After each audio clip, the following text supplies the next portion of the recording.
এর আগেও কিন্তু অ্যালকেনের অনেকগুলো কিন্তু আমরা প্র্যাকটিস সেট দিয়েছি, যেমন একটা অ্যালকিল হ্যালাইড থেকে কত রকমের রিয়েজেন্টকে কিন্তু ব্যবহার করে আমরা অ্যালকেন প্রস্তুত করতে পারি সেটা কিন্তু দেখিয়েছি।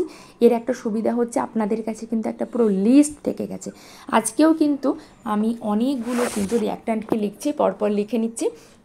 এইগুলো থেকেও কিন্তু আমি পরপর অ্যালকেন কিন্তু বানিয়ে দেখাবো।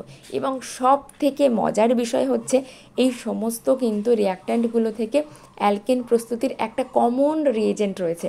আগে সব লিখে নিই, তারপরে বলছি। আচ্ছা, যারা কিন্তু একদম নতুন এই ভিডিওটা দেখছেন তারা কিন্তু প্রিভিয়াস ভিডিওগুলো দেখে আসতে পারেন। ইনঅর্গানিকের প্রচুর ভিডিও রয়েছে কেমিক্যাল বন্ডিংয়ের উপর, কেমিক্যাল পিরিয়ডিসিটির উপর প্রচুর কিন্তু প্র্যাকটিস সেট রয়েছে।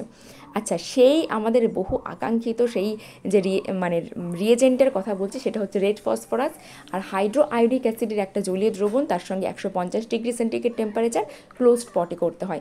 সবগুলোর ক্ষেত্রে একদম একই। আমি জাস্ট বারবার লিখছি এই কারণে যাতে বারবার দেখতে দেখতে আপনাদের মস্তিষ্কের একটা লোবের ভিতরে বিষয়টা ঢুকে যায়। এই রেড ফসফরাস এই চাই আর 150 ডিগ্রি টেম্পারেচার, এটা কিন্তু পরীক্ষায় আমরা অনেক ক্ষেত্রেই কিন্তু দেখতে পাই। এবং সেক্ষেত্রে কিন্তু একদম চোখ বন্ধ করে কিন্তু অ্যালকেন লিখে দিতে হবে প্রোডাক্ট।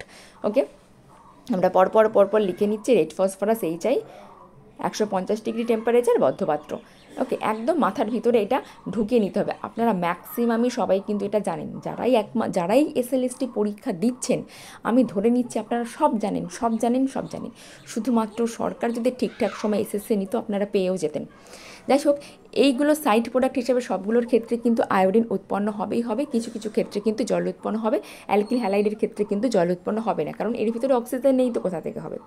আচ্ছা, এবার বলি, এই যে আয়োডিনটা রয়েছে, এই যে প্রত্যেকের ক্ষেত্রে আপনারা দেখতে পাচ্ছেন যে এই একটা করে আয়োডিন রয়েছে। এই আয়োডিনটা কিন্তু তাহলে বলা যেতে পারে আর রিয়াকশান ফার্দার করবে কিভাবে, না ফরওয়ার্ড রিয়াকশানই হবে।